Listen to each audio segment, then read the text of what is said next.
હિન્દુ ધર્મમાં અધિક માસનું ખૂબ જ મહત્ત્વ માનવામાં આવ્યું છે. અધિક માસને પુરુષોત્તમ માસ પણ કહેવામાં આવે છે, કારણ કે ભગવાન શ્રી કૃષ્ણએ આ માસને પોતાનું નામ આપ્યું છે. નમસ્તે, હું છું ખુશ્બુ અને મુંબઈ સમાચારના ડિજિટલ પ્લેટફોર્મ પર આપ સર્વનું સ્વાગત છે. આજે આપણે આવ્યા છે કાંદિવલી વેસ્ટમાં આવેલી ઝેન ગાર્ડન સોસાયટીમાં, કે જ્યાં અધિક મહિનો એક મહિના માટે બધા જ બહેનો ખૂબ જ હર્ષોલ્લાસથી મનાવવાના છે. તમે જોઈ રહ્યા છો કે આપણી પાછળ કાંઠાગોર માનું સ્થાપના થઈ રહી છે અને અહીંયા લગભગ 15-20 બહેનો અમારી સાથે જ છે. અને આજે આપણે એમની સાથે આ જે એક મહિના માટે તેઓ રોજ બે અઢી કલાક માટે આ પૂજા કરશે અને આ પૂજા કઈ રીતે કરાય, માની સ્થાપના કઈ રીતે થાય, ભગવાનનું નામ કઈ રીતે લેવામાં આવે છે, એ બધું જ આપણે એમની સાથે કરવામાં આવે છે. અને એમ કહેવાય છે કે અધિક મહિનામાં કરેલું દાન, પુણ્ય, તપ, વ્રતનું બમણું ફળ મળે છે. તો અમારી સાથે અમારા દર્શકોને પણ આ ફળ મળે એવી અમારી ઈચ્છા છે. તો ચાલો આજે આપણે સૌ સાથે મળીને કાંઠાગોર માની સ્થાપના કરીએ.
આપણી સાથે છે ઉર્મિલા જેઠવા, કે જેઓ કાંઠાગોરની પ્રતિમા છેલ્લા 25 વર્ષથી બનાવી રહ્યા છે અને આજે તેમની નાની બહુ એમણે પણ આ પ્રતિમા બનાવવામાં એમની મદદ કરી છે. તો આપણે એમની પાસેથી જાણીએ કે આ કાંઠાગોરની પ્રતિમા તેઓએ કઈ રીતે બનાવી છે.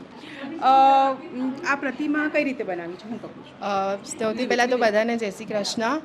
મારું નામ હિના જેઠવા છે અને મારા સાસુ અને મારા જેઠાણી અમે લોકોએ ત્રણેય મળીને આ પ્રતિમા બનાવી છે. અને સૌથી પ્રથમ તો અમે રેતી અને સિમેન્ટથી એમની મૂર્તિ તૈયાર કરી અને પછી એમને વસ્ત્ર પહેરાવી શણગાર કર્યા. કાલે અમે લોકો 11 વાગ્યાના સવારે બેઠા હતા અને રાતે 9 વાગ્યા સુધી આ પ્રતિમા રેડી કરતા આટલો ટાઈમ થયો છે. અને એમાં બહુ બધી ઓલી પણ આવી કે માતાજીની મૂર્તિ ઘણીવાર ખંડિત થઈ જતી હતી, પણ ભગવાનની કૃપાથી સરસ મજાનું બની ગયું છે. અને હવે અમે 1 મહિના સુધી આ પ્રતિમા અહીંયા જ રાખશું ને આખું બિલ્ડિંગ ઝેન ગાર્ડન અમે અહીંયા જ પૂજા કરવાના છીએ. તો પછી આ પ્રતિમામાં વપરાયેલા વસ્ત્રો અને દાગીના તમે રોજ એટલે બદલાવાના હોય? હા, બદલાવશું રોજ જ ચેન્જ કરશું પૂજા કરવા પહેલાં. અચ્છા, એટલે એમાં પણ એવું કંઈ હોય કે 11નો દિવસ છે, વધારે સારો દિવસ છે, તો આપણે માને વધારે સારા વસ્ત્રો પહેરાવીએ? સારા વસ્ત્રો પહેરાવશું, તુલસી ચડાવશું, તુલસી પત્ર ચડાવશું, બધું કરશું 11ને દર 11. અને આ પૂજા કઈ રીતે થશે હવે આગળ બધા જે પૂજા કરતા જશું, ગાતા જશું, ગોરમાના ગીત ભજન એવું ગાશું, આરતી કરશું, પ્રસાદ ધરાવશું. સ્પેશિયલ ભજન છે. તો આજે અમને બધું સાંભળવું છે અને અમારા દર્શકોને બી બતાવવું છે કે આ પૂજા કઈ રીતે થાય. તો ચાલો આપણે સૌ મળીને એમની પૂજા કરીએ.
જય શ્રી કૃષ્ણ.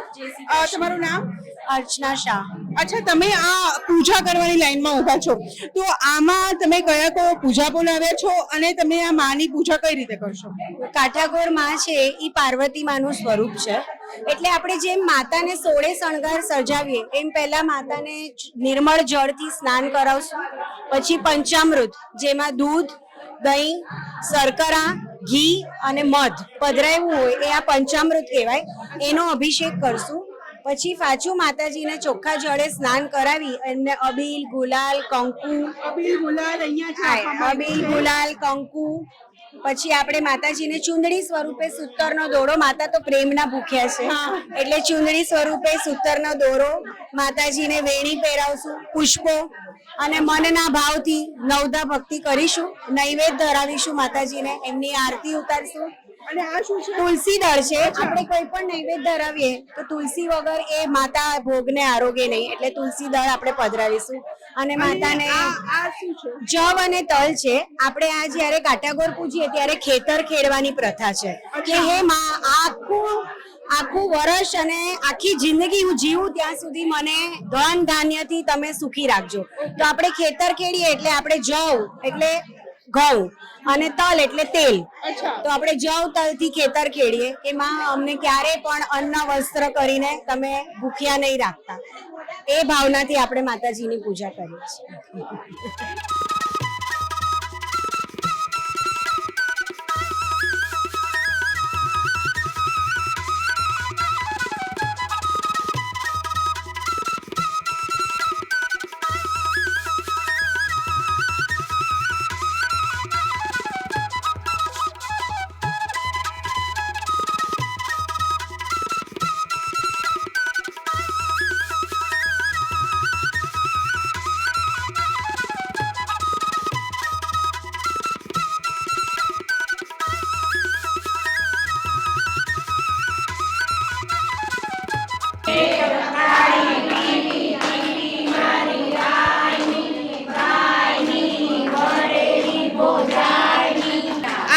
આ જે ભજન છે, હા, શું છે આ એક્ઝેક્ટલી?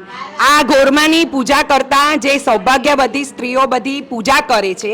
એટલે આ ભજનમાં એમ છે કે તમે બધાને એકબીજાને ટીલી કરો, બધાને સૌભાગ્યવતીના આશીર્વાદ આપો અને આ 4 વાત ગાવામાં આવે છે.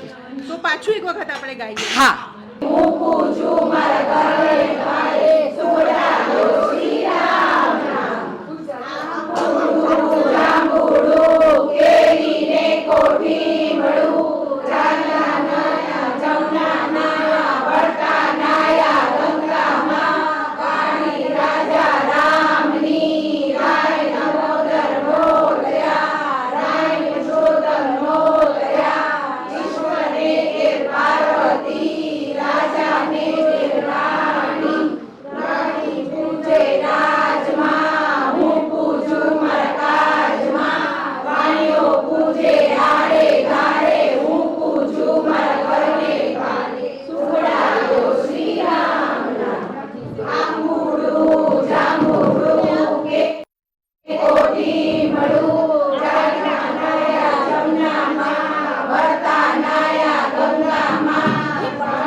વાંચતે ગાજતે આપણે કાઠાગોરને પૂજવા જઈએ છીએ. એમાં આંબુડું જાંબુડું ગાઈએ, એમાં આપણે એવો ભાવ કરીએ કે અમે ગંગામાં નાહ્યા, જમનામાં નાહ્યા, ગોદાવરીમાં નાહ્યા, એટલે અમે પવિત્ર થયા.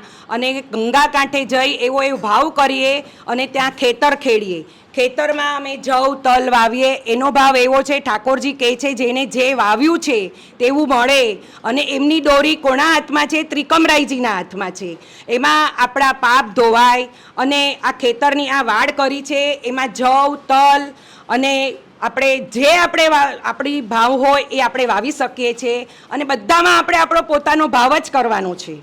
અને ઠાકોરજી કે છે આમાં જેટલું તમે દાન ધર્મ જેટલું કરો એટલું સારું છે. ચકલડાનું પણ ગીત આવ્યું, ચકલડાને ચણ આપજો.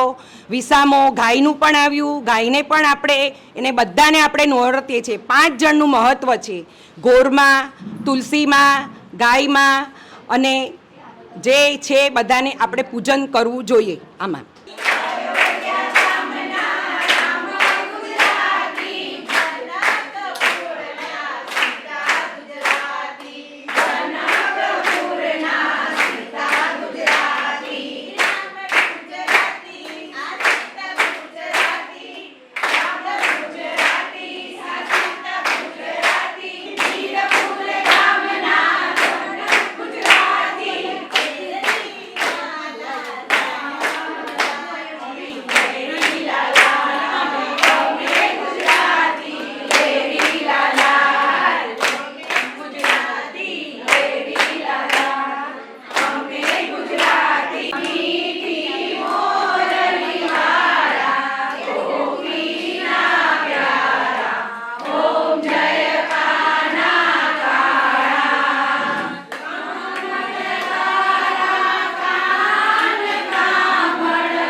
આ રીતે ભક્તિ, જાપ અને સેવા દ્વારા પુરુષોત્તમ માસને આધ્યાત્મિક ઉત્સવ તરીકે પણ ઉજવવામાં આવે છે. માન્યતા છે કે આ પવિત્ર મહિનામાં કરાયેલ સારા કર્મો અનેક ગણું ફળ આપે છે. ત્યારે ભક્તિ અને આત્મશુદ્ધિના આ અવસરને સૌ કોઈ શ્રદ્ધા ભાવે માણી રહ્યા છે. હું છું ખુશ્બુ, કેમેરામેન રમેશ ફોડડેકર. મારું, તમારું અને સતત ધબકતું મુંબઈ સમાચારની સાથે આવી જ બધી સ્ટોરી માટે અમારી ચેનલને લાઈક અને સબસ્ક્રાઈબ કરો.